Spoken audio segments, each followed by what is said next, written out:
Hello, my name is Neil Arwin Mercado, reporter for INQUIRER.net, and this is the Inside Look. Joining us here this afternoon is Department of Interior and Local Government Undersecretary Jonathan Malaya. Sir, good afternoon. Kamusta po? Yes, good afternoon. Thank you for having me. Okay, sir. So let's have some questions here, sir. So Secretary Anyo nga po mentioned that the NAPOLCOM has already submitted one candidate to replace PNP Chief General De Bolsinas. Are we allowed to disclose who this person is, who this recommendation is? Well, as per the standard protocol of the Department of Interior and Local Government, we don't really disclose the names or the name of the person that is recommended by Secretary Eduardo Año. The reason for this is we would like to give the President, who is the appointing authority, wide leeway on who he will choose to become the next Chief PNP. So all that I can say at the moment is that the recommended individual is a senior official with long experience of leadership in the Philippine National Police. Sir, the public might ask, bakit isa lang yung inirekomenda ng DILG? Why not give the President? We all know that it's still the President's authority on who is going to appoint. He can even not follow the recommendation of the NAPOLCOM, sir. But as per the DILG, the public might ask, bakit isa lang? Why not give the President other options as to kung sino dito ang who will be the next PNP chief? Well, as you yourself mentioned, the President has wide latitude to choose from any of the star-ranked officials of the Philippine National Police who will be chosen to become the next chief of the Philippine National Police. Meaning, the President can disregard the recommendation of Secretary Año and choose from any of the Police Brigadier General onwards, no, going up. So it's really a big field, no. But insofar as Secretary Año is concerned, he feels that this particular individual is the most qualified among them, and this individual has the respect of the Philippine National Police leadership and the men and women that comprise our police force. He has the experience, and most importantly, he has the seniority from among the many contenders to the position. So I think that is the reason why Secretary Año just submitted one name to the President. Ano ba, sir, ang nagiging qualification na ginagamit dito ng DILG NAPOLCOM when it comes to recommending who the next PNP chief will be? Yeah, so it's mostly merit. No, it's based on merit. So it's years of experience. Okay, it's so that means the positions that this person has occupied in the past and his accomplishment. Number two is the seniority. That's very, very important because the rank has to be considered as well. And thirdly, his ability to undertake this significant leadership position. So given all of these traits together, those were considered by Secretary Año in making his recommendation to the President. Sir, as you know, the PNP was recently linked sa iba't ibang controversies. Let's go back to 2020. We know the case of a cop shooting a mother and son. And then recently nga, we know about a quarantine violator dying after allegedly police officers asked him to do physical activity. Sir, was this taken into consideration when we recommend who the next PNP chief will be? Ito bang mga kontrobersiya na kinakasangkutan ng PNP, kasama ba ito sa mga pinag-uusapan when choosing who the next leader should be? Yeah, we have never considered the Philippine National Police as a perfect organization. In fact, there is no perfect organization anywhere. No, even in, for example, the media, you would find what sinasabi ng media, mga hausyaw, di ba? There will always be bad eggs or rotten eggs in the organization, wherever you may be. And the Philippine National Police is not an exception. What I think is important is that once these events happen or incidents happen, that the persons involved are made accountable. And under the leadership of Secretary Eduardo Año and the succeeding heads of the Philippine National Police, all of these instances, as you mentioned, the last one was in General Trias, Cavite. They were all immediately relieved from their positions, and a special fact-finding team was organized, not from the province or the city police station, but from the region. And they are now facing administrative cases for the death of this individual, which allegedly came as a result of the um, alleged disciplinary action given by the individuals. So again, the DILG does not, nor does the PNP, tolerate any such actions on the part of the Philippine National Police officers. Having said that, there is no connection whatsoever between these incidents and the recommendation done by Secretary Anyo. No, because it would be virtually impossible to control each and every police officer in the country. Just as it would be impossible for the DILG to control each and every mayor in the country. You know how difficult that would be. So we took a look at the background of the individual, his experience, and his seniority, and that was the basis for recommending this individual to the president. When are we expecting the president to announce yung kanyang decision as to the identity nitong bagong PNP chief? General Sinas will retire on May 8th. So we should expect within the week that the announcement will be made by Malacanang, perhaps through spokesman Harry Roque, or perhaps Secretary Anyo himself will make that announcement. Curious lang ako, sir, ito bang nire-recommend ng DILG ni Secretary Anyo? Is this person made aware before the recommendation, or? I am not really privy to that. I do not know if this individual was told by Secretary Anyo. I guess that is a question best answered by Secretary Anyo himself. I was able to speak with PNP spokesperson Ildebrandi Osana the other week, and then one of the questions we talked about was the public's perception of our police force. Given all these controversies nga na kinasangkutan nitong PNP, I asked him, has the public become afraid of our police force dahil dito sa mga nangyari natin? He said, no, the public should not be afraid of the police force. Do you share the same sentiment? Yes, I think statements such as those now when that portray the Philippine National Police as as in the negative light, no, are unfair. Primarily because we have seen during this pandemic how they have placed their lives on the line for the Filipino people. In fact, the rate of infection for a police officer during this pandemic is as high as a medical frontliner. Okay, because they have no choice but to stay in the middle of the road, to implement quarantine protocols, to implement all of our curfew regulations imposed by the local government units and in the IATF. The rate of infection of a police officer during this pandemic is more than thrice the rate of infection of a normal Filipino. And I think the Filipino people recognize that and see that is why whenever there is a quarantine violation, the public always calls for the DILG and the PNP to act. You know, it's always say, anong ginagawa ng DILG? Anong ginagawa ng PNP? If the case was reversed, they would not even call for the DILG or the PNP to act because they would say, pag tinawag natin yung ating kapulisan, ito mangyayari. No?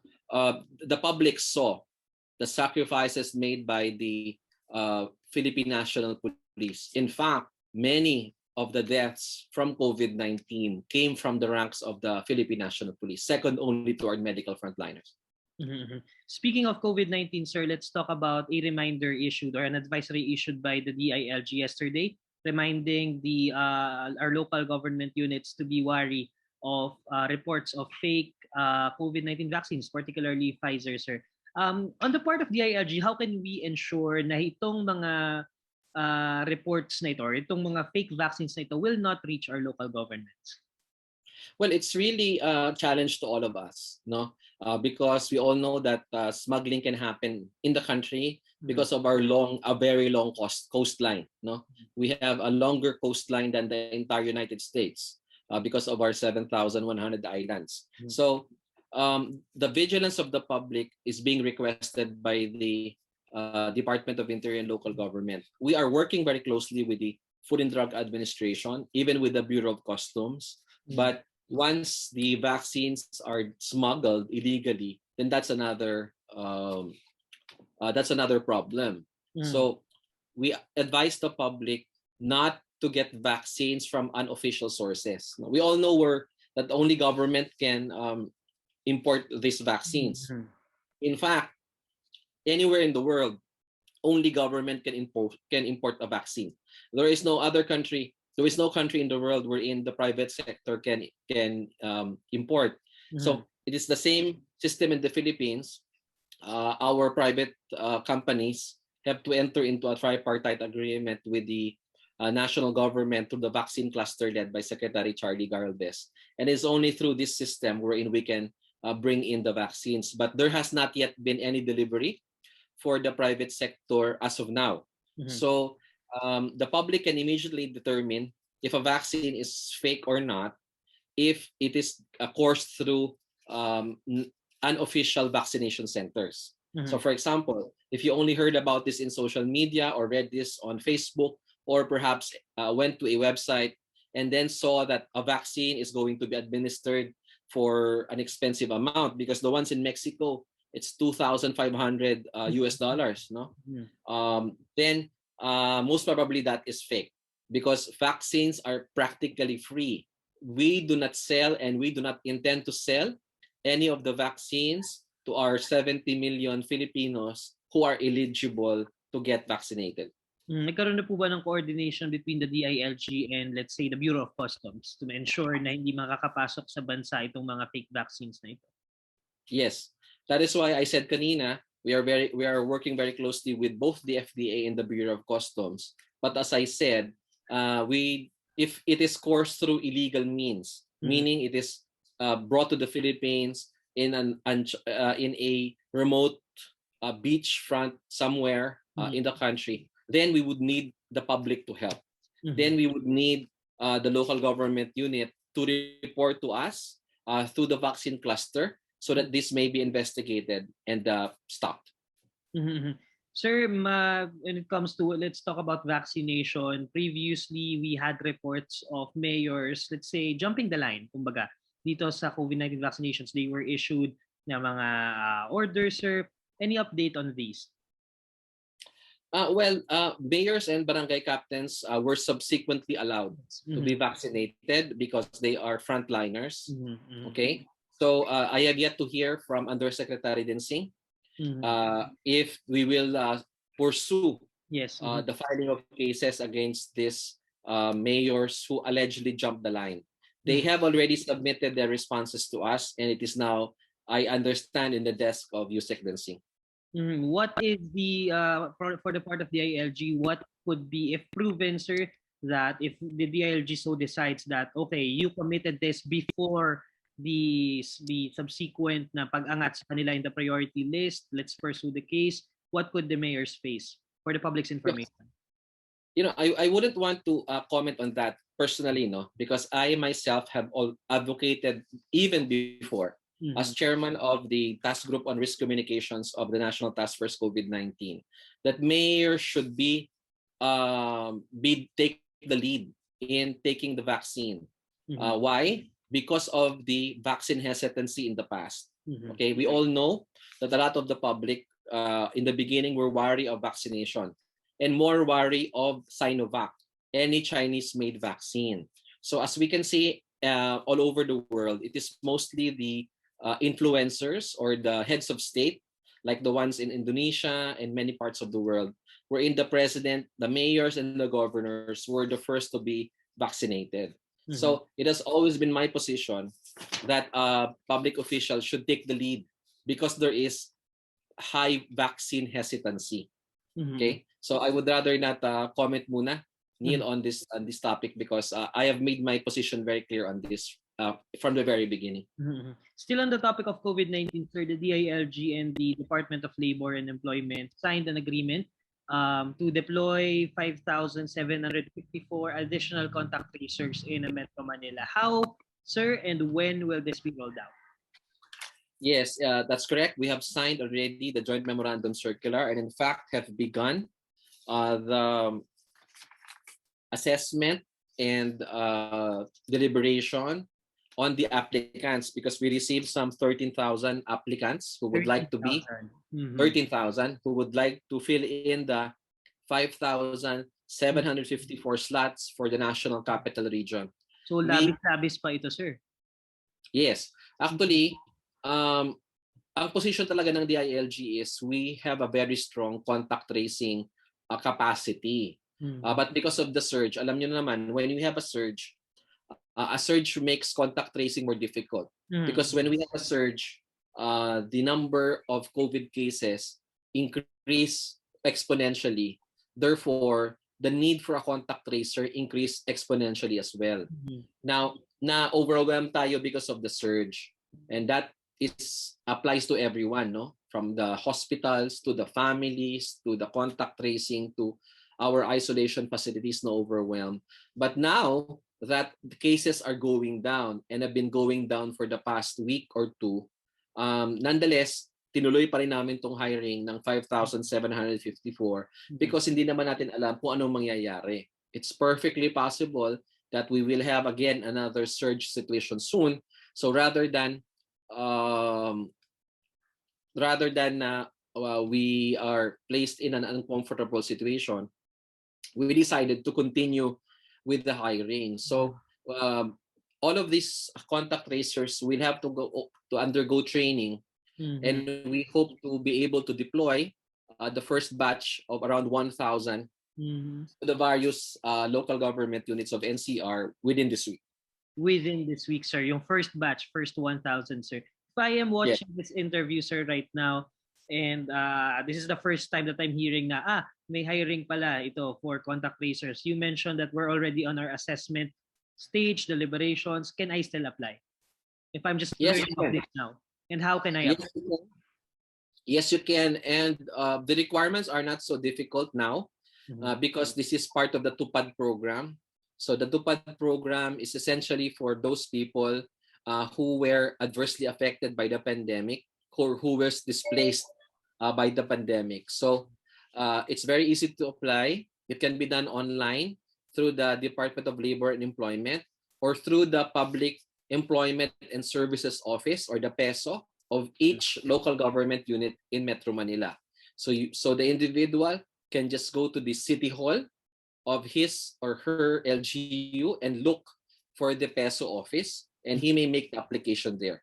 Applications can also be done online through the respective PESO offices. In return, sir, if I apply for this contact tracing job, what do I get in return? What are the packages that I may receive if I am doing the contact tracing work?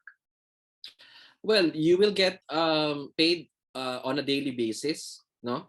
Which is 537 a day, which is the minimum wage for Metro Manila. And then you will also receive insurance from the government. Your PPEs will be provided by the local government unit. The local government unit will also provide you with such allowances as they can afford. Mostly transportation and communication allowances are also provided either from the national government or from the local government unit. I must emphasize that what the DILG and the DOLE has done here, just like in the DILG hard contact tracers, is we simply augment the existing contact tracers of the local government unit.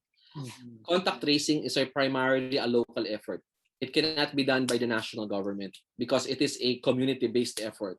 Therefore, what we have done is we requested the LGUs and asked them how many more contact tracers you need, and then we hire, and then we turn over to them, and the contact tracers are now under the full control and supervision of the city or municipal Mhm. health office. So this is, in short, this is just on top of the existing contact tracers that our local governments have. Tama, sir?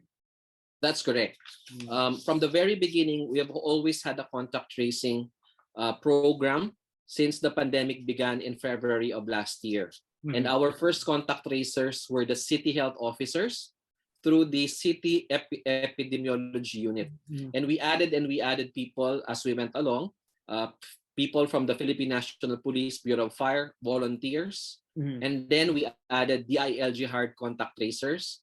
We added more from the PNP and BFP, and finally we have additional from the DOLE. Mhm. So we now have around 250,000 or 255,854 contact tracers nationwide, composed of 29,611 contact tracing teams. Mhm. This number is already substantial and Mhm. already meets the DOH requirement of one contact tracer to 800 per population. Ano naman sir, what if I'm watching this and I am from Cavite who lost my job, wala akong source of income ngayon, I'm interested in applying to this, but you mentioned this is, they will be deployed in the National Capital Region. Can I still apply, or do we have other programs for those in the other provinces in the NCR plus, let's say?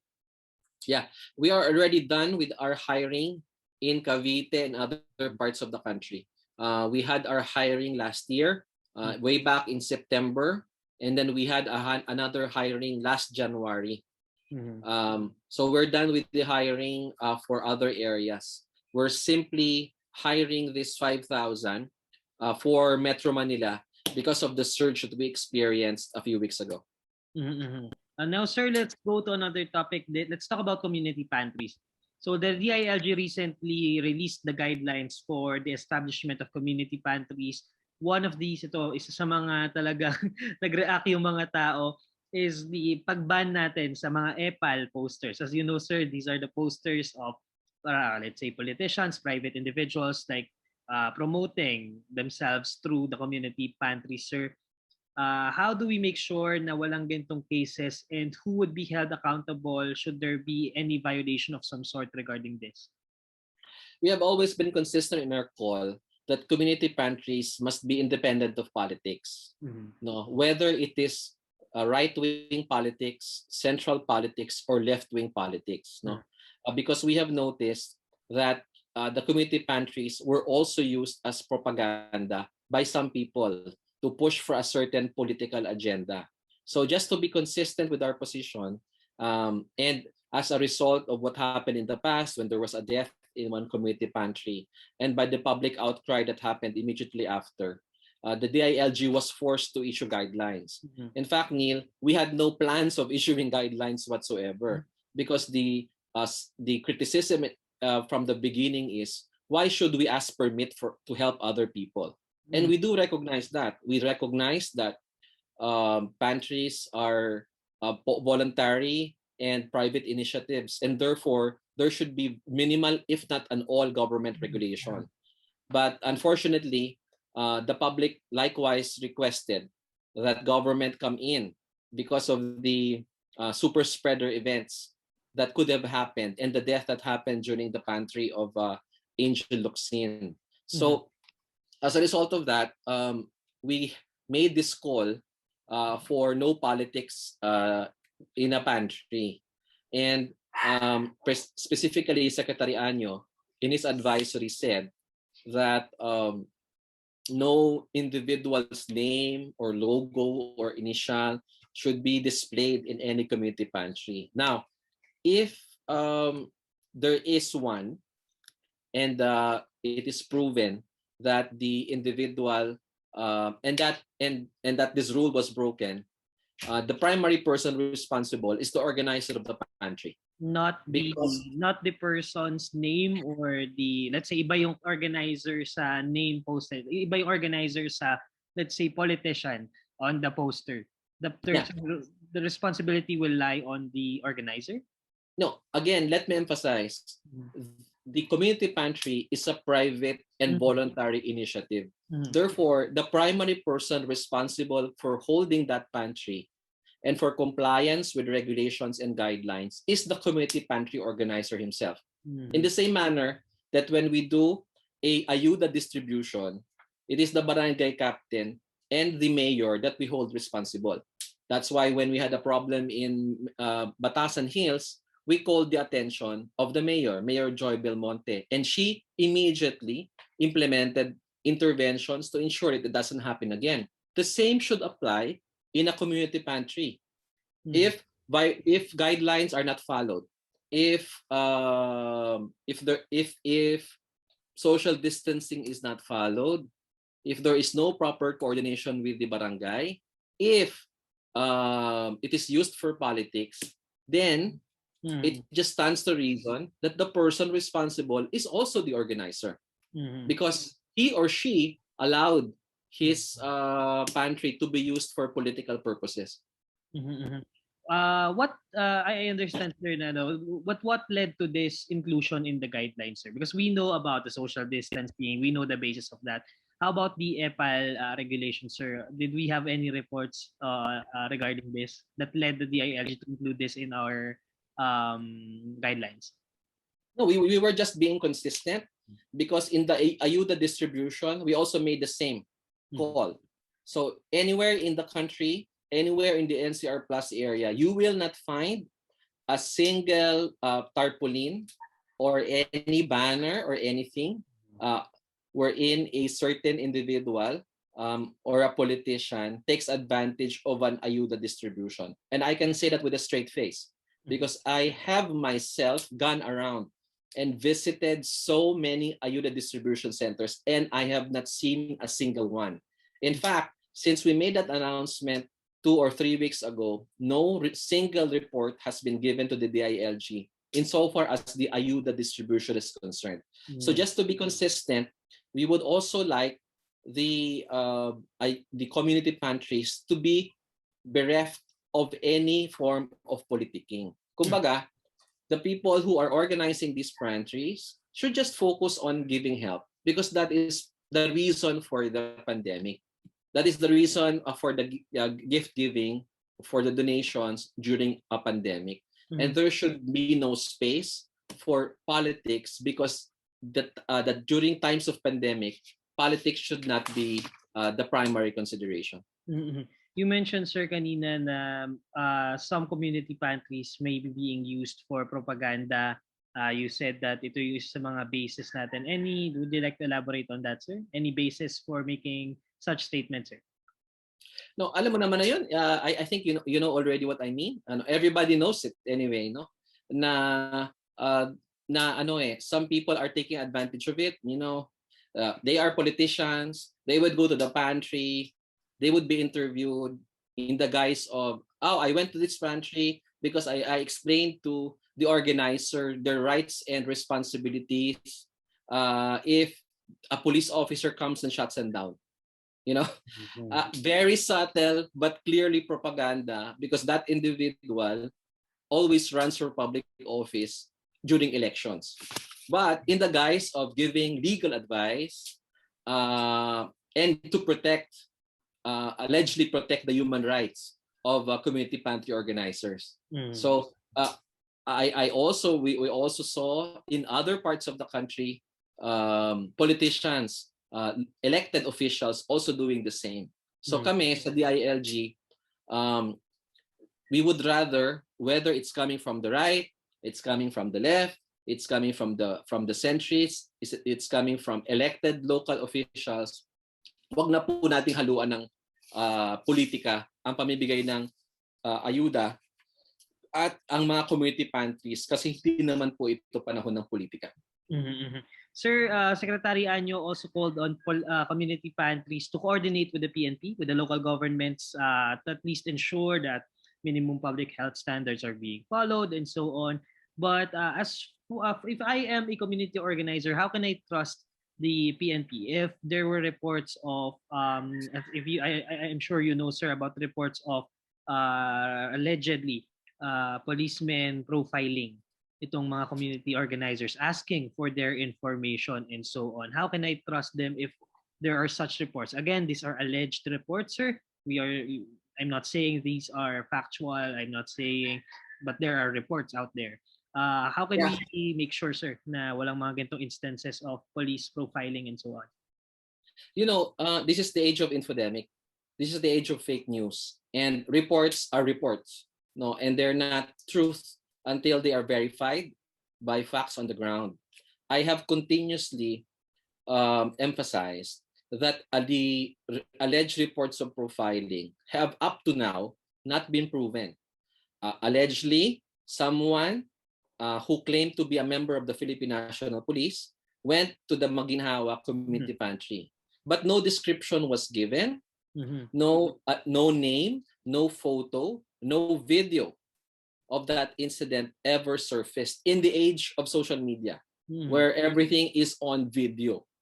Okay, so it was not even established if the person was in uniform or whether he was wearing civilian clothes, because I can pretend to be a PNP officer, you can pretend to be a PNP officer and go to a pantry and say and ask questions, and then create this scenario that government is trying to stop or profile or red tag community pantries. So it is unfair for people to assume that simply because there was a report that they cannot trust the Philippine National Police anymore. As I said, if there is an organization second to our medical frontliners who have done the sacrifices necessary for us to go and overcome this pandemic, it is the Philippine National Police. Now, having said that, we cannot compel people to go to the PNP if they don't want to. What we can compel them is to go to the barangay. You will have to go to the barangay to coordinate, because gaya nga ng sinabi ni Kapitan Valdosimo ng Barangay Holy Spirit ng Quezon City, magalit na kayong magalit. Sa barangay ko, kung magko-community pantry kayo, magpaalam kayo. Because ultimately, if something happens there, they will look for someone to blame. And they will blame the barangay if the barangay does nothing. So, our request to the community pantry organizers, please coordinate with your barangay so that the assistance can be done to you. But I just like to clarify, sir, when we receive reports of police profiling, the PNP also orders the investigation of such reports. They don't just let it slip kahit sabihin natin na these are just reports. Because, sir, yes, these are just reports, but on the other side of the fence, we have confirmed reports. Let's say the QCPD sharing red tagging post, and they have even apologized for it, thus admitting that it did happen by apologizing for it. So, sir, what do we do with these cases? No, sharing a post from NTF-LCAC is different from going to a pantry and asking questions and shutting it down. There is a whole whale of difference between the two. In fact, anyone can share a post. Okay? Anyone can share. You can share. I can share. So what is to stop them from sharing now? But it is very clear from the statement of both Secretary Anyo and the statement of General de Bolsinas that there has been no order or directive to conduct any profiling, which is why I seriously doubt these reports. I seriously doubt these reports. I may be wrong, but for me to be wrong, evidence must be presented to me or to the DILG that indeed profiling was done. And if profiling was done, we can assure the public that we will investigate and hold accountable any and all members of the Philippine National Police who are engaged in profiling, because these are not authorized, not by the DILG or by the Philippine National Police leadership. Last couple of questions, sir. I want to talk about the ECQ ayuda, sir. Any update on that? It has been going very well. In fact, media has completely ignored it because there's nothing controversial anymore with the ayuda. Okay, media is now focused. I understand how media works. Okay, so there has to be controversy. There has to be a clash. There has to be some negative news coming out from it. What we have is positive news here. Okay, we have distributed 75% of the ayuda in the National Capital Region, In the NCR, which not NCR translates, Plus. yes, yes. Okay. And the greater challenge is NCR because the bulk of the people are here. Mm. Okay, so we have 75% or 8.4 billion of the ayuda has been distributed to qualified beneficiaries in the National Capital Region. This translates to 8,410,659 actual beneficiaries receiving their ayuda. Mm. And the highest LGU to have completed, who are almost done distributing, is Caloocan City, Mm-hmm. which is 96.31%, which amounts to 1.29 billion. Next is Quezon City, surprisingly, no, with 94.96%, Mandaluyong with 92.51%, and Navotas City with 90.68%. So we're 2 weeks away from the deadline. We will completely way before the deadline. Have we received requests, sir, of a possible extension from our local government units or none as of the moment? No, we have not, because we have given them ample time. In fact, we have given them more time because we would like them to complete the appeals process as well.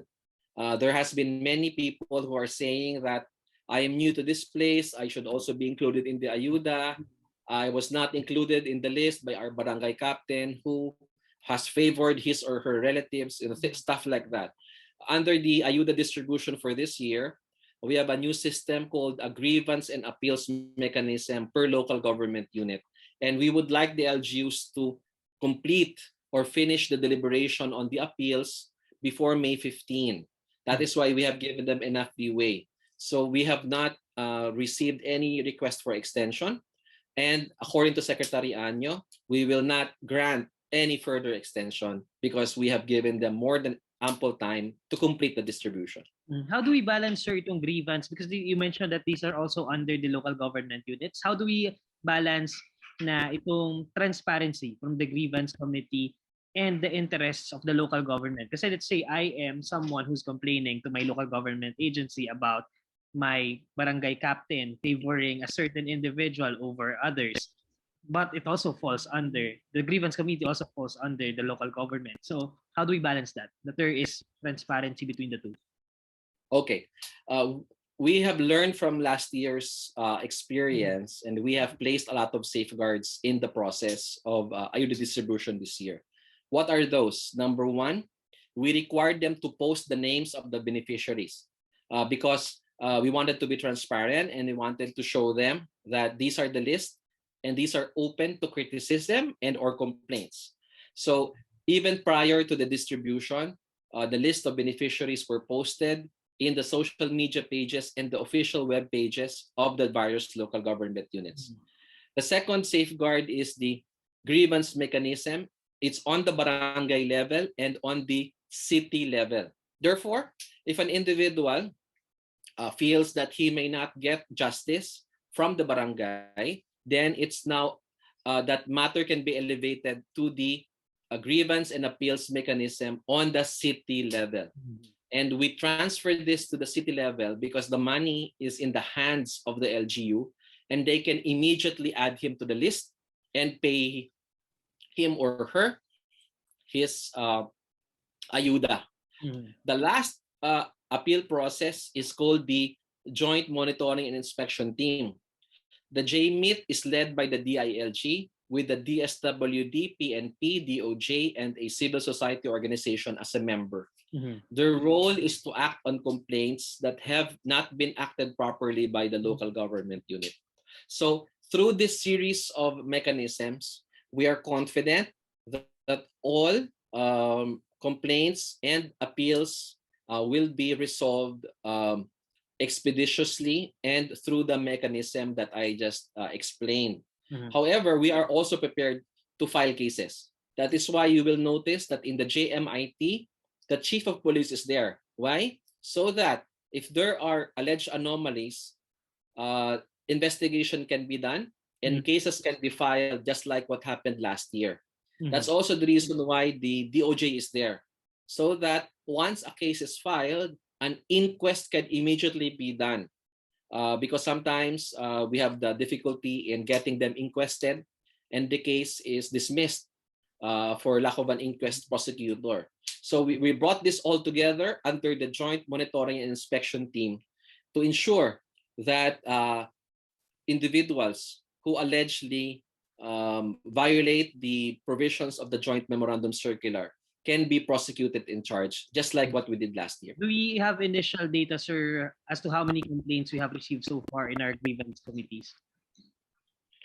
Let's say numbers, how many complaints have we received and so on? What are the complaints? I don't have the data right now because, as I said, this is on the LGU level, and we allow the LGUs to process it, no.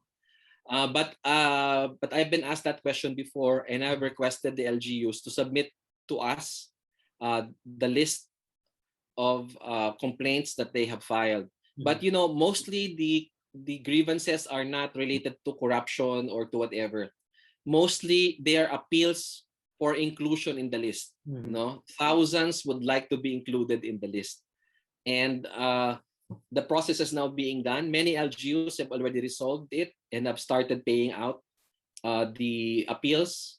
And with 2 weeks to go, they have enough time to process this and pay the money before the ayuda distribution ends. Last question, sir. We talked about NCR kanina. How about the 4 provinces in the NCR Plus? What is the status over there? Ganun din.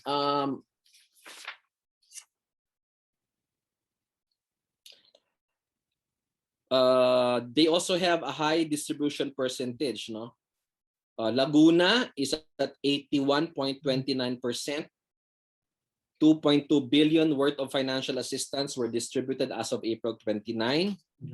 Bulacan has 67.22%.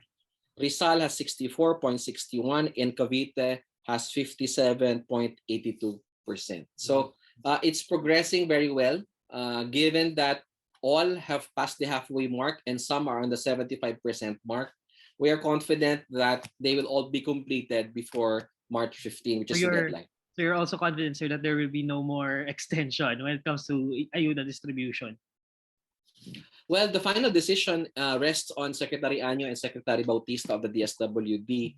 But based on my last conversation with them, having given LGUs an extension of more than 3 weeks, they feel that it is ample time to finish the distribution, act on all appeals, and complete the entire process by May 15. Sir, may pahabol lang na tanong dito. I'm sorry, I would like to ask na rin.